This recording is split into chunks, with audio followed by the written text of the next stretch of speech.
This is Sunday Reflections, What the Pond Can Teach Us.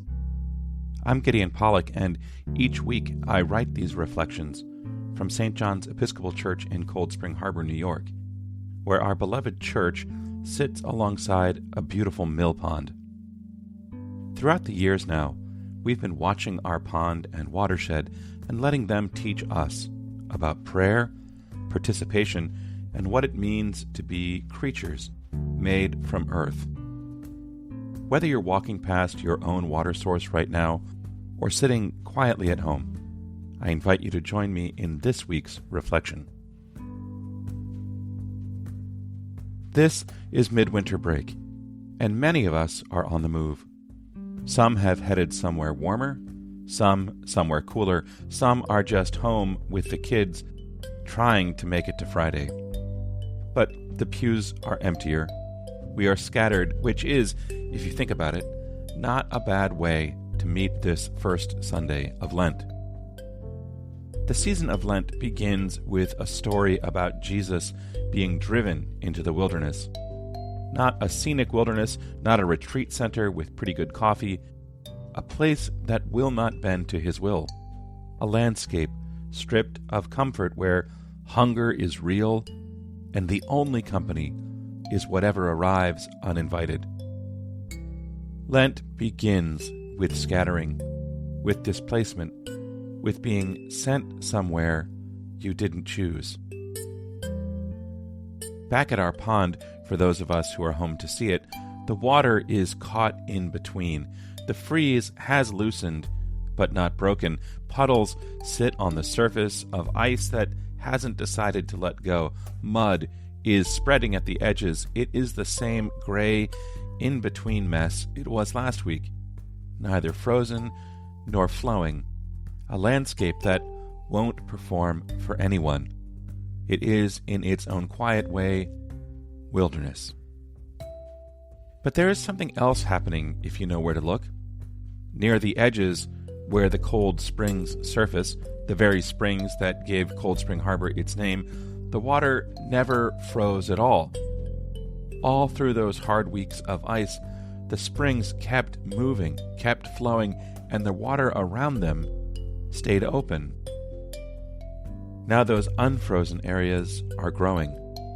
Not because anything forced them, but because moving water does what moving water does. It stays alive, and life spreads from it. This is the part of the wilderness story we rush past.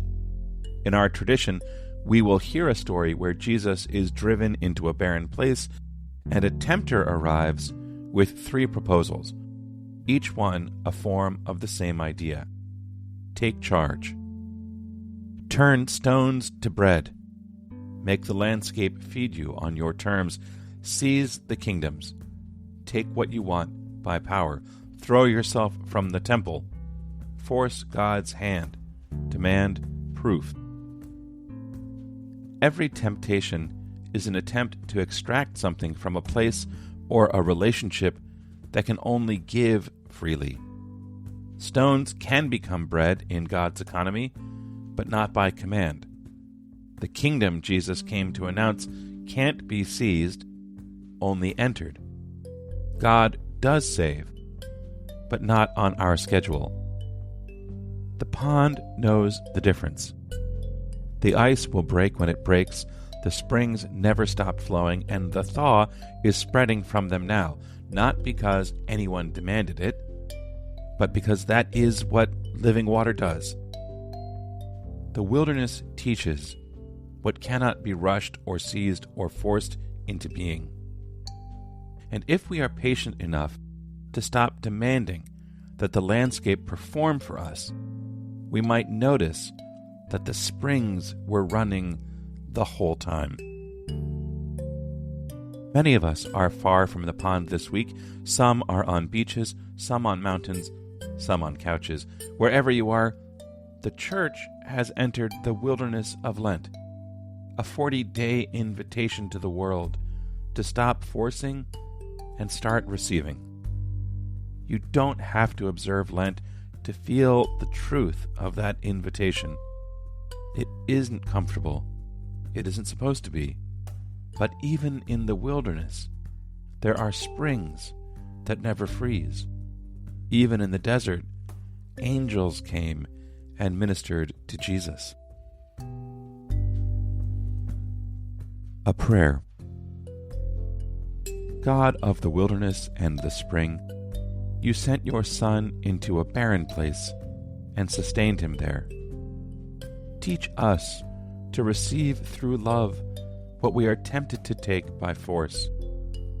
When we would turn stones to bread on our own terms, show us the springs that we have overlooked, the places where life never stopped, even when everything around them froze. Through Christ, who refused to extract and was fed by grace instead. Amen.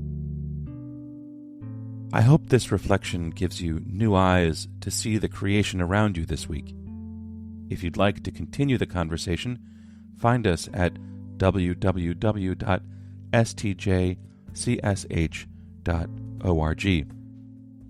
This week, stop forcing. Start receiving. The springs will do the rest. Until next Sunday, peace be with you.